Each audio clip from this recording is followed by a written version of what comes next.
Hi, and welcome to Healthcare Simplified with Manvir Victor. Now, every episode, we try to unpack certain things about healthcare so we are a bit more aware of it. And you, the viewer who looks at this, is able to understand where you are at and what the system is at merely here in Malaysia. And so today, with the rising cost of healthcare, cost, what you pay for healthcare, what you get back for healthcare, and the long term viability of healthcare in our lives, which we all need as we get older, is very, very important.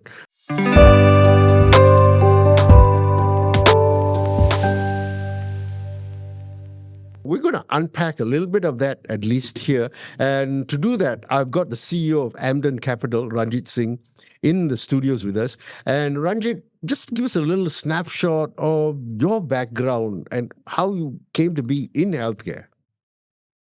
I started off as a banker. Okay. I've been in banking and finance for the last 36 years. Um, I was never in retail banking, always in corporate banking. Um, so when I left, my last employment was in Deutsche Bank. Okay. So when I left Deutsche Bank, I went into consumer financing, Okay. right? And eventually I saw the need for healthcare related financing as more and more people were coming to us for such financing. Okay. Right? And we did our groundwork, and we realized that there's no such dedicated financing in the whole of Southeast Asia. Right. You had it in Americas, you had it in Canada, I think in Australia as well, but in Southeast Asia, there was no one doing it. Okay. So we decided that this is a need-based financing, Okay. and it was time for us to take the lead. Okay. That's why we pivoted into medical financing. And what year was this, Ranjit? We started our groundwork the year insurance companies first introduced co-payment. That was about 2017, 2018. Okay. So our groundwork took us about two odd years. Right. And 2020, we were supposed to launch. COVID happened. So we delayed by about a year plus, Okay. almost 2 years, and then we just took off. Okay. So as we're talking about healthcare and healthcare financing, the economics of it, it's daunting. I mean, if you look at the stats for Malaysia, our rise in healthcare, the percentage rise is higher than our neighbors, Singapore and Thailand. True. Right. And so we've got to look at, for my rudimentary understanding of this is Malaysia, we're right in the middle, 34 million population. Up north, we've got Thailand, 65, 70 million population. Down south, we've got Singapore, which is about 5.5 million population. So different buckets, as you see. Yep. Now, our bucket happens to have the most percentage rise. I agree with that. Right. So we're trying to understand why, right? As we delve into this, let's look at, first of all, the classifications. I mean, of the public of our right. Yeah, right. Now here in Malaysia, there's that B40, the M40, the T20. Let's understand that better before we get right into the granular. Because I mean, you being in healthcare financing, you meet loads of patients coming from different categories, more from M40 and T20. M40 and T20. Okay, so let's unpack B40. What does B40 mean? What does M40 mean? What does T20 mean? Okay. Based on the data I've given you just moments ago, if you look at B40, they are, to put it very, very simply, is a bottom 40% Bottom 40. of the income Okay, income earners. right. So that is up to a max of about 5,250. That is your household income. Household income. Yeah, Household very income. important. Yeah. Very important, right? Yeah. So it's not individual income. Yeah. If whoever sits in the house, if there's a family, Right. whoever earns, how much the whole entire family earns. Right. So that is capped at 5,000, about 5,300. Yeah. That's a ballpark. And Then comes the M40, Okay. the middle 40% Right. bracket. Right. So this bracket earns about 5,300 until about 11,900, 12,000. Okay. Circa. It's about Okay. there. And then anything above that, the 11,900 is considered your top T20. 20% Okay. of the income bracket. Right. So now this doesn't take, this is purely monetary. It doesn't take into consideration whether you live in an urban setting or a rural setting or anything. It doesn't, right? No, this is based on the Department of Statistics Malaysia. This is how they use it.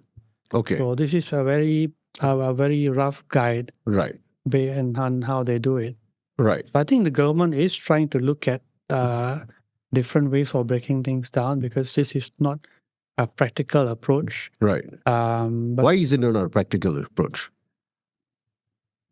I had a graphics designer. My graphics designer is a Kelantanese boy. I mean, he's a Kelantanese gentleman, right? Right. So in Kelantan, he was making about 1,200. And he said, I could survive with 1,200. Okay. Cost of living is low. Right. Rental is cheap. Food is cheap. Right. Of course, you don't have very many other things that entice you. Yeah. Your wants. Your wants is Not limited. Yeah. Now, as you compare to KL. Yeah. In KL, you want to rent a low-cost flat, it can cost you 700 ringgit. Right. If you rent a room where my office is or where my home is, Right. in Damansara Utama, it can cost you about $1,000. A room. A room with an attached bathroom can cost you 800 to 1,000 ringgit. Yeah. So again, it depends. Yeah. Right. And then there you have your other overheads, your travel expenses, the traffic jam, the fuel consumption, the food, all that adds up. Yeah. So it's you can't compare apple to apple in this case. So it's not fair. So would we know when that classification and that monetary, is a B40 5,200, below 5,200? When was that decided? Do we know which year that was decided? That I'm not very sure. Okay, all right. So that's something that definitely maybe needs to look at, because I've got a colleague of mine who's looking for a room to rent, and she was telling me that she can't get anything less than 750 ringgit or 800 for a decent room. Yes, for a decent room, and he's right. Yeah. So, and she, because she doesn't have any transport, and she's 25, 26 years old, so she wants to take the train, but she says, I need to live where there's a train nearby, and obviously it costs about 800 ringgit, so just the rent, and then you've got to your communication, your phone line, you have to have your own phone, obviously, so that's going to cost you a bit a month, and then there's your food, whatever you're eating. Food is not cheap. A basic meal is about 10 ringgit. Basic meal. Yes. Yeah. Right? Yeah. Rice, a bit of meat and vegetables. Yeah. That's one meal. That's one meal. That's 300 ringgit a month already. Yeah. Yeah. So you multiply by 3 times, it's at least $1,000. Yeah. Basic. Yeah. Absolutely. So it's tough for people to live. It is. And so even if a husband and a wife were earning 3,000 ringgit each, they won't be in this classification of the B40. They'll be in M40 already. They'll be already in M40, but they are not living in M40. The lower tier M40, yes. They're not living it. Okay. So once you are in the M40, you automatically do not qualify for a lot of benefits. Okay. I think when you go to healthcare, if you're in a certain income segment, you get certain benefits. Right. Right. If you're in let me give you an example. There are a couple of NGOs out there. They work with farmers. Farmers are doing a good job by for onco. If you need to take your medication, right, oncology, oncology, cancer. So it's usually 6 doses. So it works out to be about 100,000. Wow. So what the farmer has done is they say, okay, fine.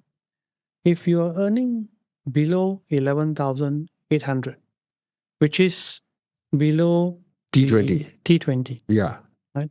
You got no insurance. There are other criteria to be met. Then we will give you buy one, there's free one. So you only pay for 3 doses. Okay, so when you say you earn, will it be a household income or will it be personal? Household income. Oh, okay. So they cut down there. Right.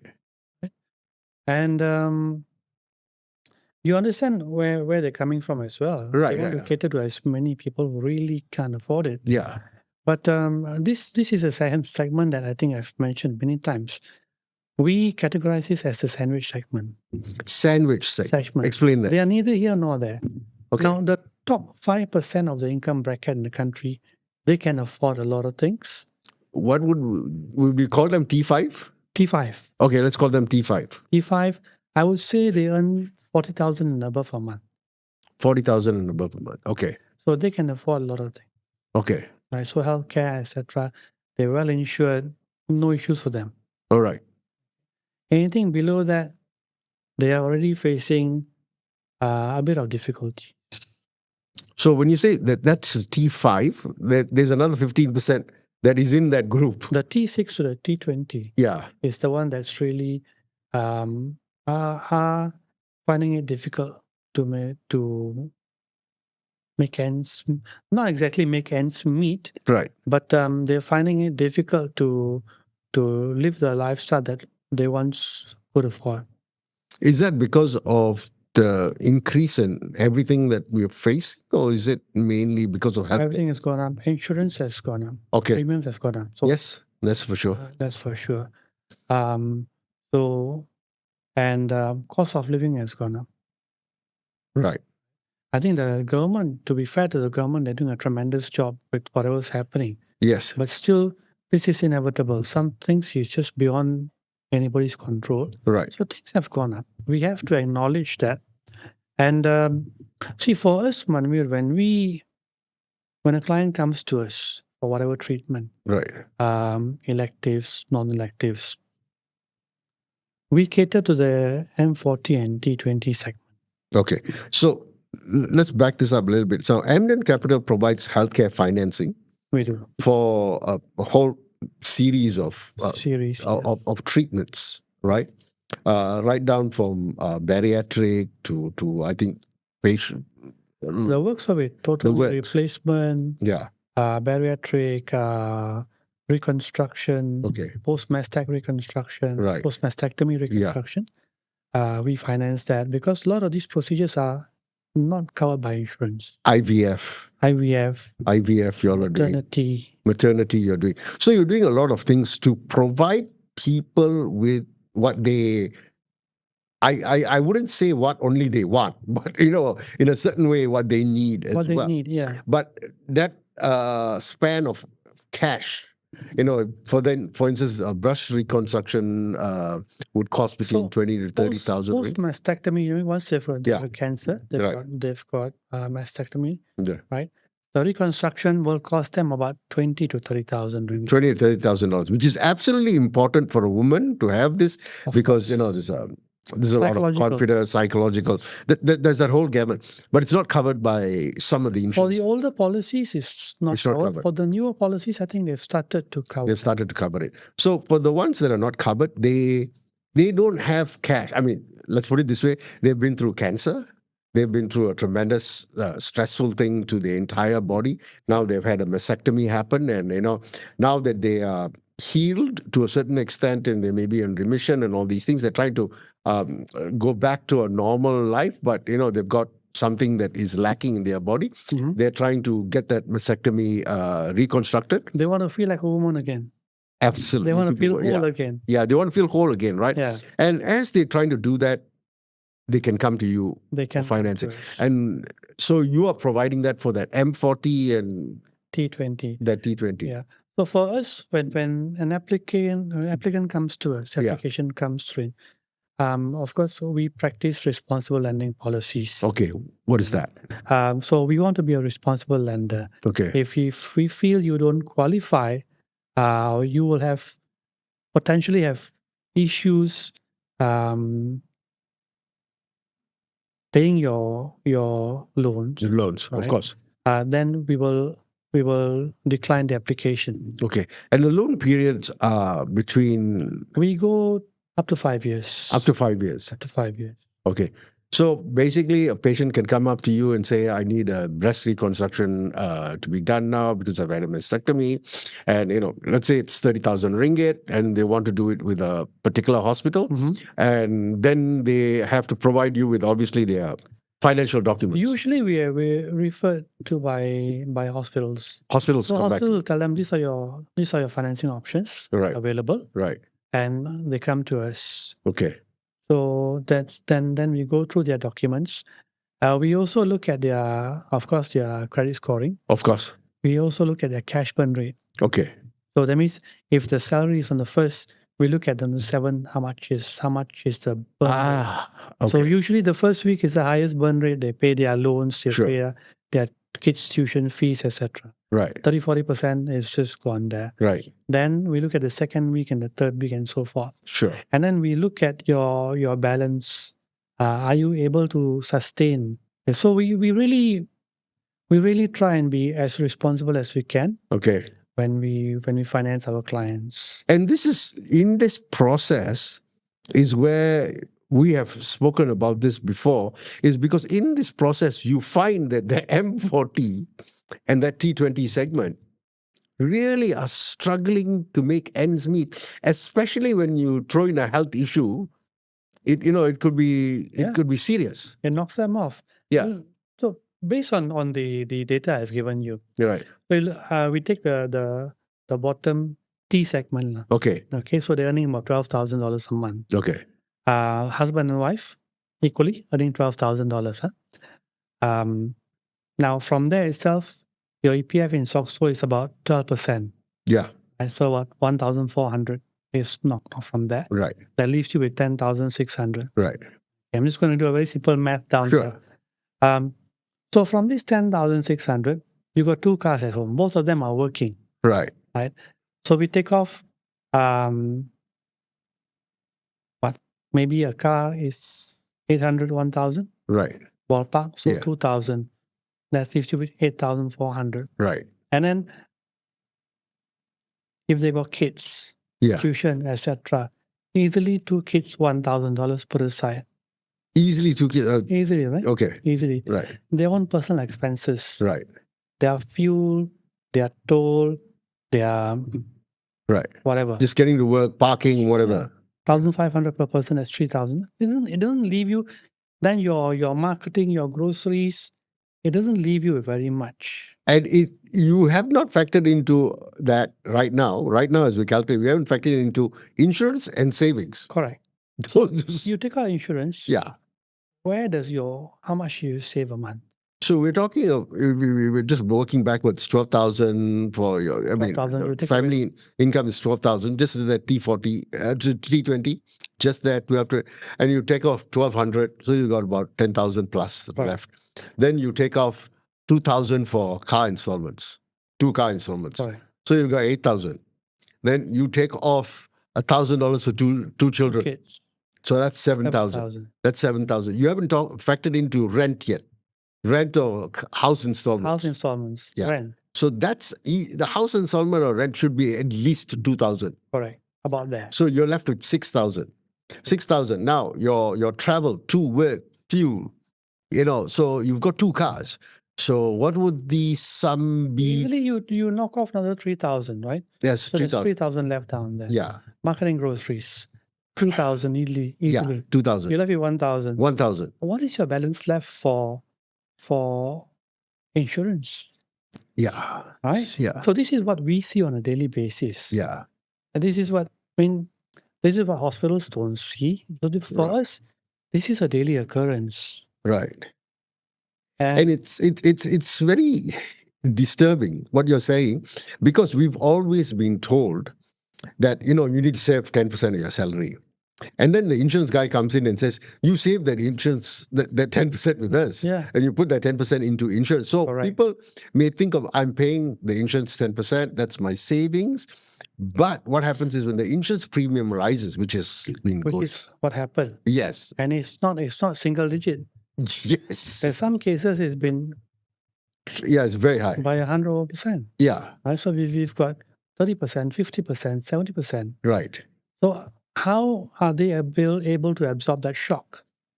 Yeah, absolutely. So, and they don't have any savings except that. Yeah. Except because the insurance is, it's my saving. But when the rates go up, whatever saving, Manvir, say your car breaks down, yeah, you dip into that and you take it out. yeah, Right? Your parents, as an emergency, you dip into that, take it out. yeah. So That's very difficult. So you're saying this is we are talking T20. T20. We're talking the top. I mean, the bottom T20. Yeah, but the person is classified as a T20. Correct. So this person, like you're saying, T20 cannot go to the government and ask for the B40 benefits. You're right. They can't because they are T20, right? They don't qualify. They don't qualify. But that's still struggling. And I think also it's psychological also. I mean, we have to be honest, be fair. They feel they work really hard to get to where they are. They want to enjoy a bit of comfort. Sure. Maybe want to give their children a bit of comfort. Of course. Right? So they feel they deserve to get treatment in a private facility. Sure. All those emotions makes a difference to how they think. Right. Absolutely. And I think for a person who's done that in your T20, you want to go back to a public system, which you're paying tax for. I totally understand that. And you have access to it. But it actually puts a strain on the system as well. Right. I give you an example. Sure. Even if they want to go back, we had a client who's, I would say, fairly almost T20. Almost T20. Sorry, household income definitely T20. Okay. Okay. When we process financing, we look at individual income. So we don't look at household income. Okay. Right. All your data, everything is based on individual income. Okay. Right.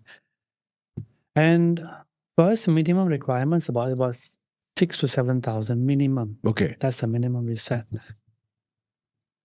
And this person came, I said, I wanted to go to a government facility to get a bariatric surgery done. But he was told that your case is not urgent for bariatric surgery. Okay. So I've been waiting for more than a year. Right. Still, I haven't got my slot. Okay. And his diabetes is getting worse. So is his BP. So he just got it done. With you guys. With us. Yeah. So we finance the procedure. Right. And it's been 180-degree turn. Wow. Yeah, so when we're talking about healthcare, which means that we want people to be better, have good health.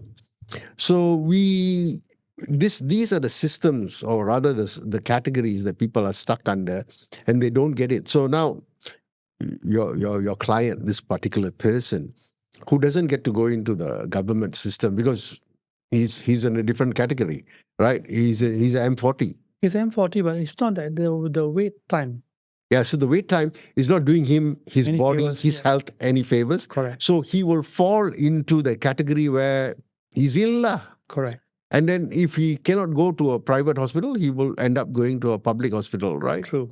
Thereby burdening the system a bit more. So it's not so much health care. The word health care that I see doesn't really happen because of the category of people that Right. So what would be your suggestion? How do we tackle this, or how do we look at it from a different lens in 2026? There's no one size fits all for this. Right. So if you look at, you were mentioning earlier, our medical inflation rate is higher than our neighbors. Yes. I think it's also the insurance take up as well. Take up meaning the utilization of insurance. Okay. Those who, like, for example, if they've got a bit of high fever, they go to hospital, they get admitted. Right? So the claims are higher. You've got diarrhea, you get admitted. These things can be dealt with at Primary care. Primary care. Yeah, with your GP. with a GP, Yeah. right? So you don't need to go and get. But a lot of it's also the mentality thing. A lot of individuals feel, look, I'm paying premium. And I'm not I using. might as well milk it to all its worth. Right. So it's a mindset thing as well. Right. That needs to change. Okay. Then the claims will come down. Right. Then the urgent cases can be treated without the additional um, the increment in premiums. Okay. So what is the lens that we should be looking at for these income groups, for these categories? You've got your T5, then you've got another T15, which is your, at that borderline. Then you've got your M14, you've got a B40. Your thoughts, because you see a lot of these people coming to you. Yeah, I feel B40, the government is doing quite a bit. Yeah, they are. And so is, for example, Selangor State Government. They're doing fantastic work. Yeah. A lot of people are just not aware. Okay. Or it's only when they need it then they go and look for it. Yeah. Otherwise, it's not there. They just don't take heed of it. So that is one part. This classification, the government is already doing something. So they are looking at it to for example, your budi, your other benefits you're getting from the government. Even the middle class is getting certain benefits. So the government has started to pay attention to the middle class as well. Okay. Okay. On the other hand, it's also a mindset shift. A shift in mindset. Okay. That is needed. If, for example, when we process applications, we also look at spending habits. So we use AI, right? Yeah. So we use AI. We look at spending habits. Mm-hmm. And I wouldn't spend my money like that. I wouldn't go and get branded coffee every morning or every day, because we see the whole thing down there. Yeah. And that has to the education part has to come in. Right. But how does a government? I mean, the government wants business to flourish. True. Which is absolutely necessary in every country. But at the same time, me being a patient advocate and I'm talking about healthcare, I understand the absolute need for us to take away subsidies to certain things that are bad for us. Correct. Sugar, increase taxes on cigarettes. Maybe some increase it a little bit on alcohol, because it could be bad for people, maybe it's future. I don't know. But I think sugar is absolute necessity. I agree with you. But it won't be a very popular decision. Yeah, but on the other side of it, what is then popular? The fact that we are the most obese Asian country? The fact that 1 in 3 of our rakyat is diabetic? And out of that, two of the 3 that are not diabetic, there's another third that don't know whether they're diabetic. Yeah, I think a lot of people haven't got themselves tested yet. Exactly. So there's a screening process. So out of 5, 1 is confirmed diabetic. Yes. And then you got pre-diabetic. So yes, the others are unaware that they are pre-diabetic or diabetic. Yeah. So this is the important discussion. So where does the government put money into buckets that are going to help people? And at the same time, I know it's cruel in a way to increase sugar or take away the sugar subsidy, because people now today are worried about the subsidy that we have, that our government has given us for our fuel. Yeah. Which is huge, because if they take away that subsidy, now our neighboring countries have taken away the subsidy. They don't have a subsidy. They don't have subsidy. They don't have that subsidy. So we are blessed because we have the subsidy, but it's not an endless pocket. Yeah. It's a huge amount of money. It is. I think it works out about $2 billion ringgit a month. A month. From 700 million. Yeah. Now it's about 2 billion. And that's a huge amount of money, because when you look at the health budget, I'm just looking at the health budget, 45 billion. 45 billion. It's 45 billion. So, and this 2 billion is just going into that subject. So, okay, we're going to take a quick break. We will come back with more right here on Healthcare Simplified with our guest, Ranjit Singh, to unpack this a little bit more. Stay with us.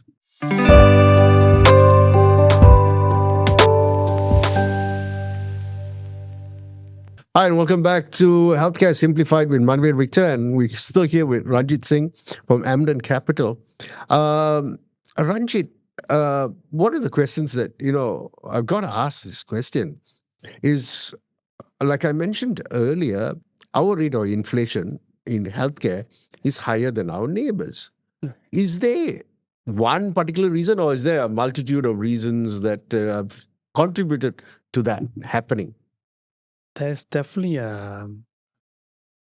quite a few reasons that happen. So if you look at when we started to notice when medical inflation started to creep up, our currency was at 3 ringgit. 3 ringgit in 2013. Somewhere there. Right? And somewhere in 2024, we were at 480. It's the US dollar. Yes. Right? So now, of course, the government has done quite a bit of work, and we were at that point in time, we were the worst performing currency in Southeast Asia in 2024 during the whole COVID period as well. We were the worst performing currency in Southeast Asia, if I remember correctly. So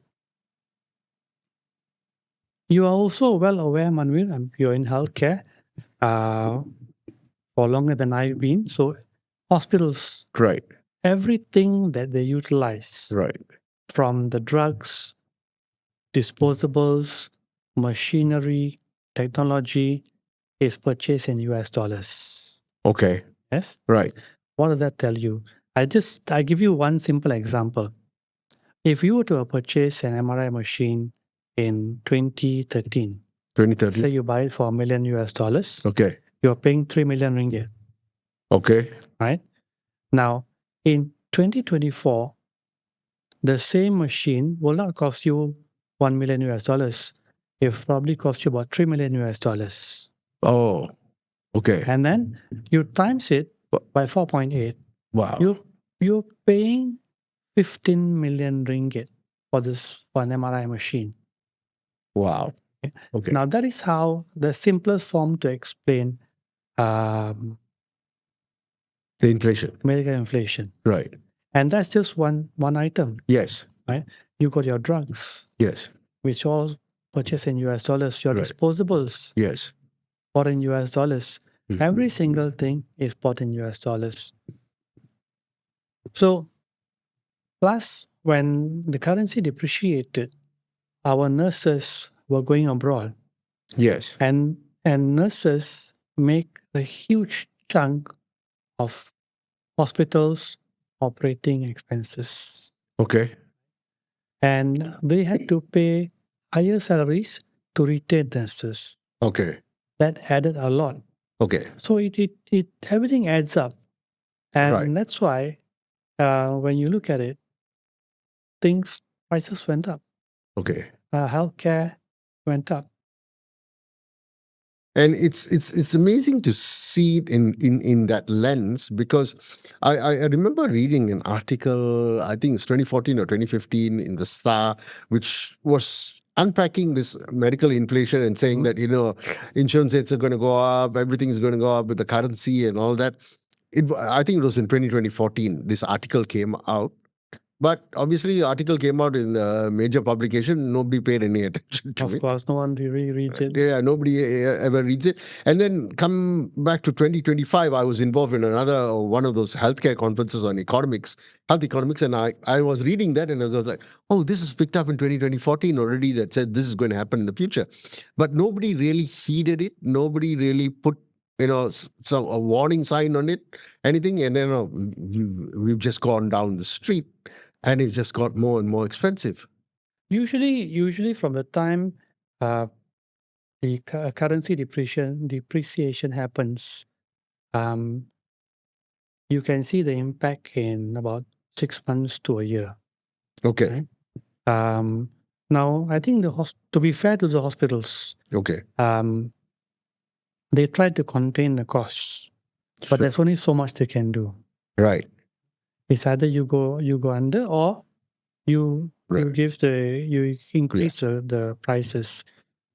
And I think it's very difficult because even some of the private hospitals that we're working and talking to and understanding their model of their business, from the time that the idea is there to set up a hospital, private hospital, next down the road, you have to get a piece of land. Right. You have to make sure it's gazetted correctly.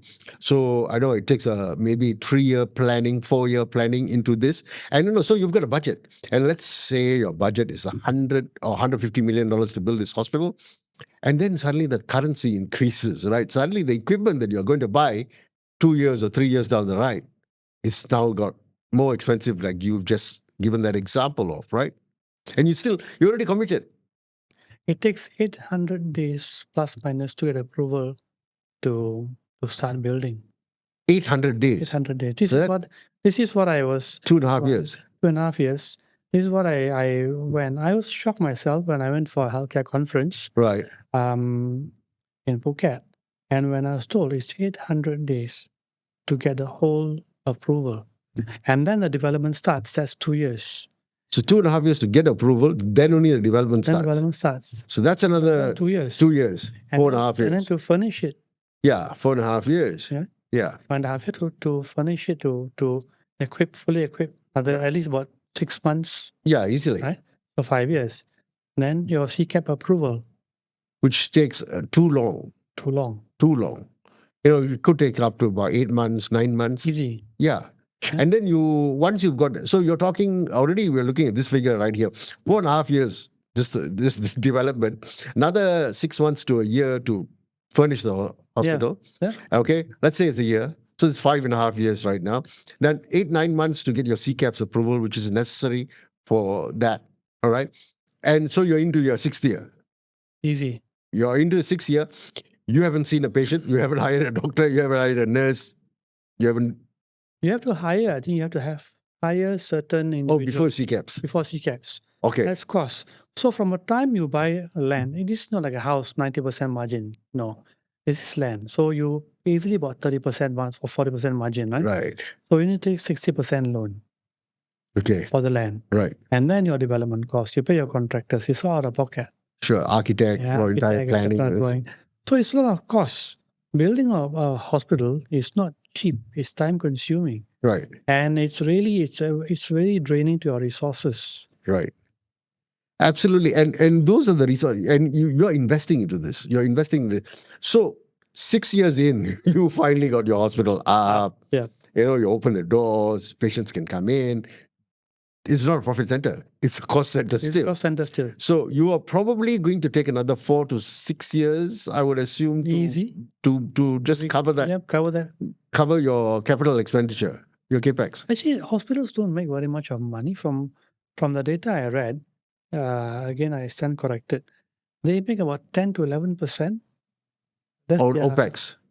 Was that on capex or OPEX? On 10 to 11% is their profit. Is their profit? Profit. Okay. From definitely, it looks like it's from the OPEX. Operational expenditure that they're doing. So, wow. So if you've spent, let's say, to build a hospital, what would it cost? $350 million, $400 million? I would say easy. Easily for equipment's not cheap, so equipment's not cheap. Yeah, so you're talking about year one. You have an idea. You buy a piece of land, pay 30% down. Yeah, take a loan on that. You're paying loan interest and all those things, and then 2.5 years down, you finally got someone chopped on it and said, "Here's a stamp. You can go ahead." Then you start your development, which is your entire building, right? So there's more money in piling and all those things. 2 years go by, 4.5 years into it. Yep. Then you start furnishing it, hiring people. Hiring people is cost. It's cost. And you got no patience yet. Yeah. Yeah. And then CCAPS comes along and says, all right, lads, you've done a great job. Here's a piece of paper, you can start your business. That's year 6. and you spent 300 million, $400 million over the past years, and you've taken a loan for it. I think this is what the public generally does not understand. Yeah. How time consuming and how much of money is needed to build a hospital. Yeah. And it's, I mean, if somebody opened up a restaurant, the margins would be better. Much better. The margins are better, right? And, for $400 million, you'd have many restaurants. To open a restaurant, you can actually rent a place and that's it, you're done, right? Yeah. You don't have to wait for, 2.5 years to get approval. True. So it's a lot of money that you have sunk into it, and our doctors are very good. Actually, to be fair to our doctors, to be fair to our health ministry, KKM, there's a lot of check and balances. Okay. Sometimes, as an outsider, I feel a bit too much of check and balances. Okay. But so our doctors are very good. So good that our neighboring countries are pushing them. Yeah. Right. Our nurses are fantastic. Yes. Our doctors are really good. Yeah. And that's the draw. That's the draw. Yeah. And that's the pull factor. That's why our healthcare tourism is really booming. Right. And I think, once our doctors are good, I think our system needs a lot of update. Revamp, yes. It needs a revamp. It needs people to come and look at it from a different perspective, not only from a clinical perspective. They need to look at it from a financial perspective, a supply chain, process management. Everything else needs to be looked into, because with inefficiencies, it costs money. You're right, Manvir. For example, for us, we run a healthcare financing setup. Right. When we face problems with the flow, I speak to people from outside of the industry. Okay. And things that are obvious to them is not obvious to me.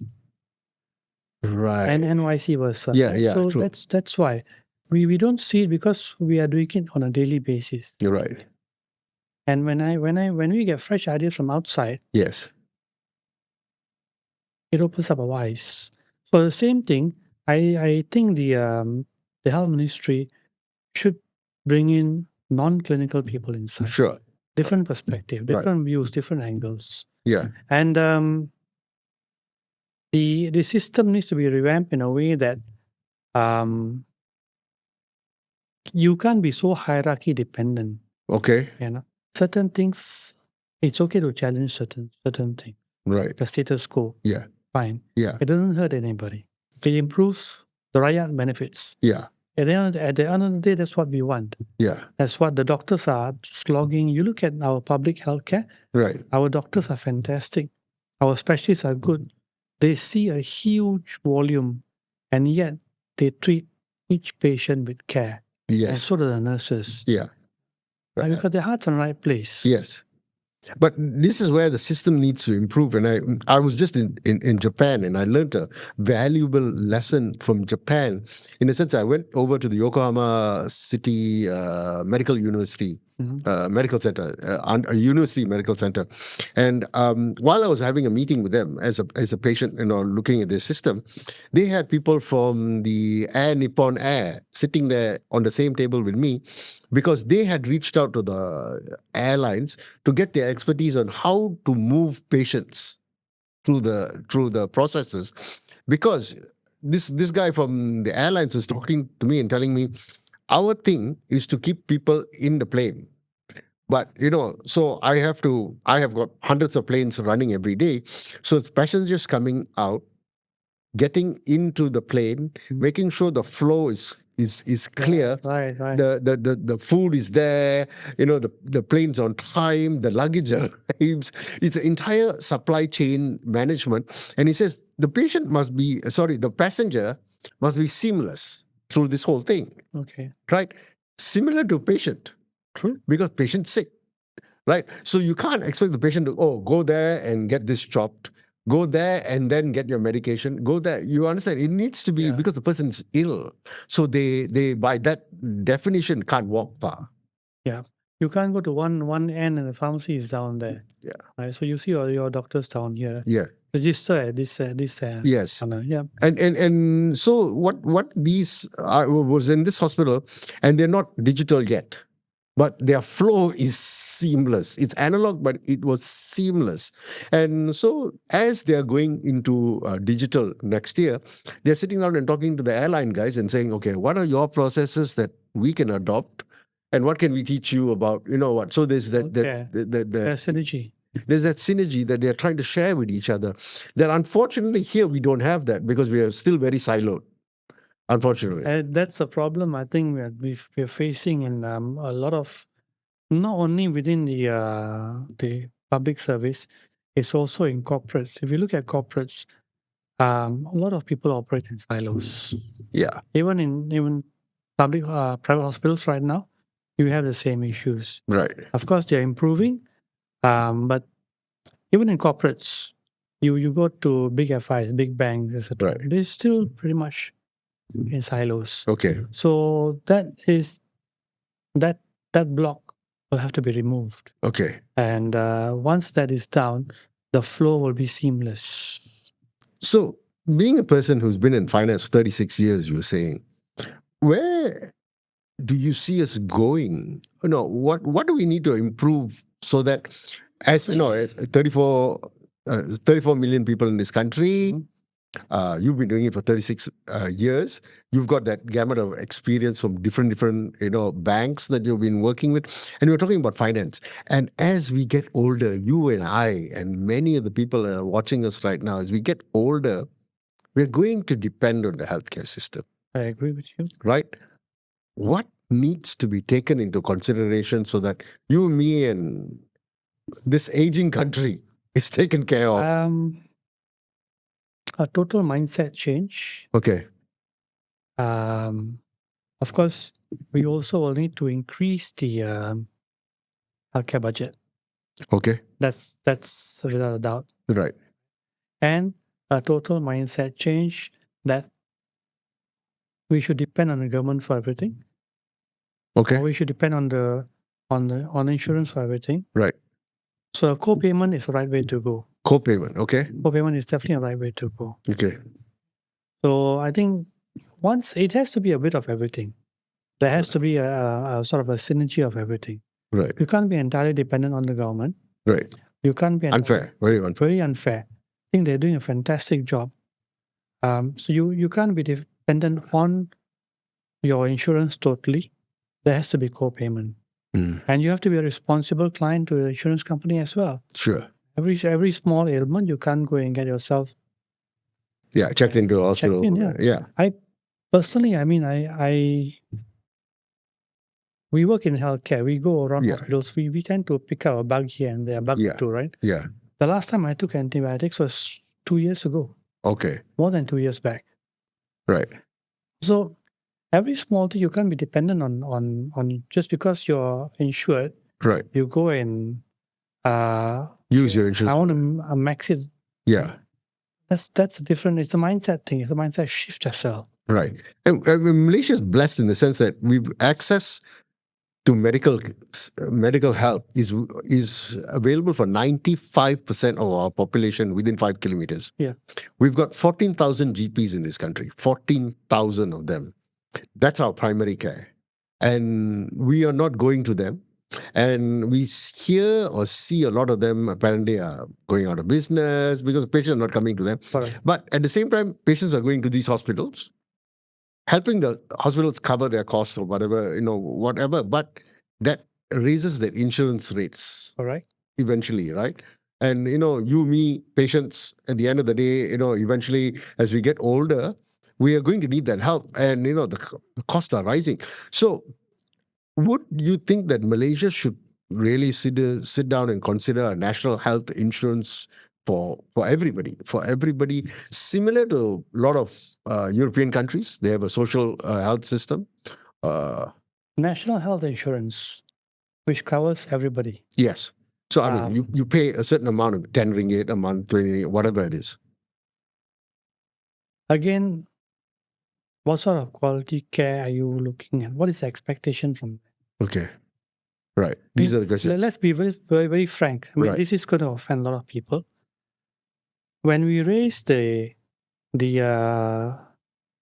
charges in public hospitals from 1 ringgit to 5 ringgit, there's a major hue and cry. Right. Right. Yeah. Would you increase it to 20 ringgit your insurance? What would the expectations be? Right.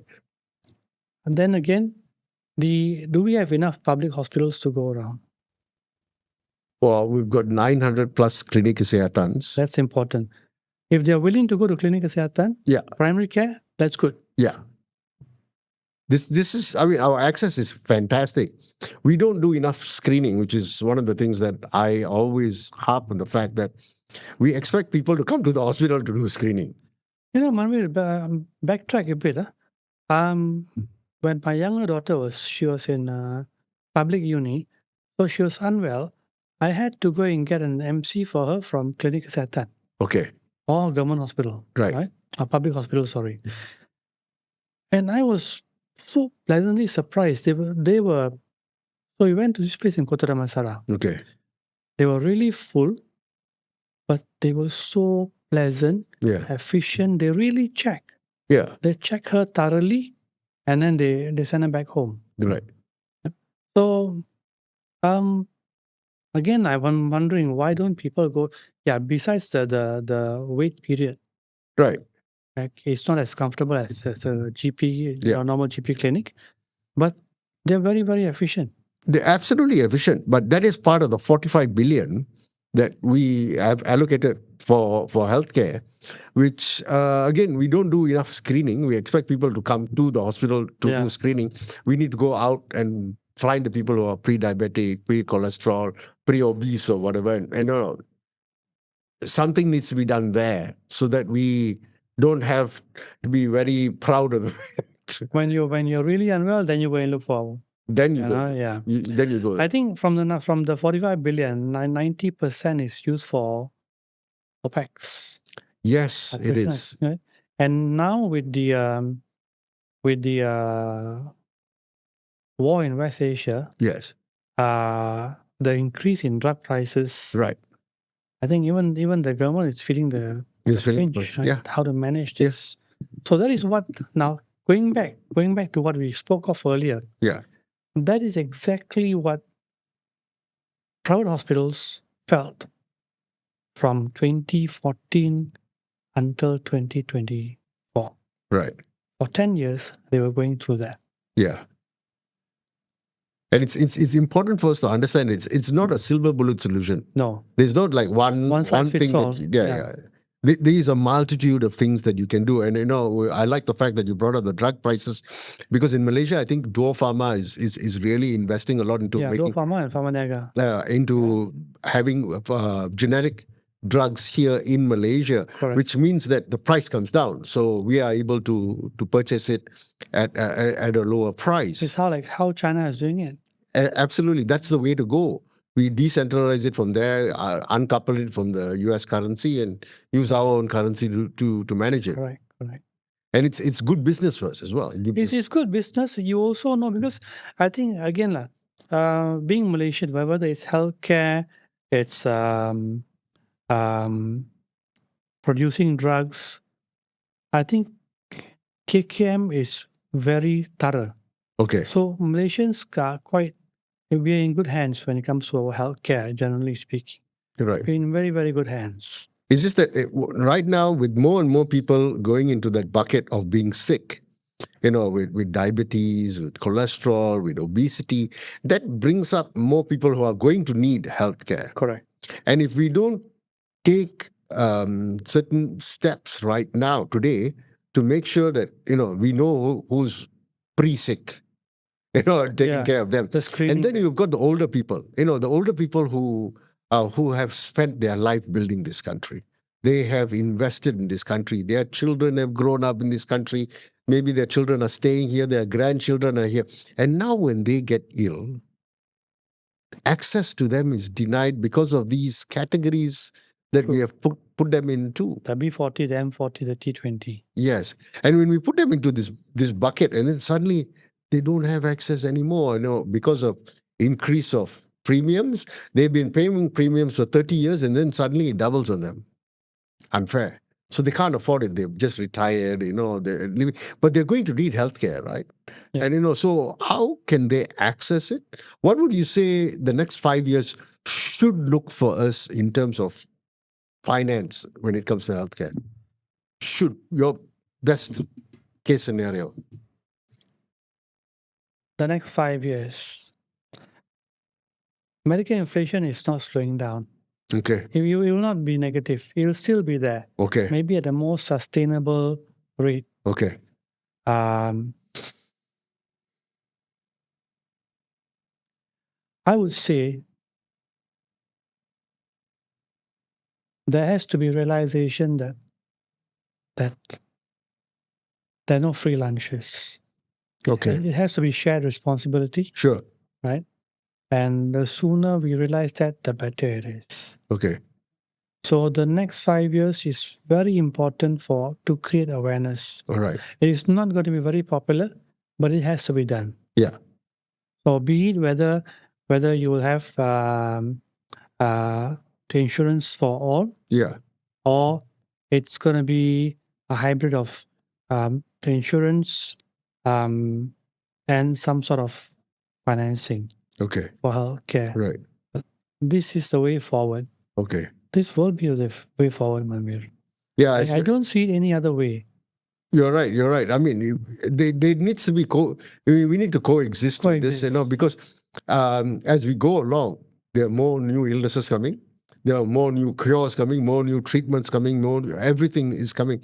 So there's a lot of investment coming globally into that. So if we want access to it, we have to pay. We have to pay.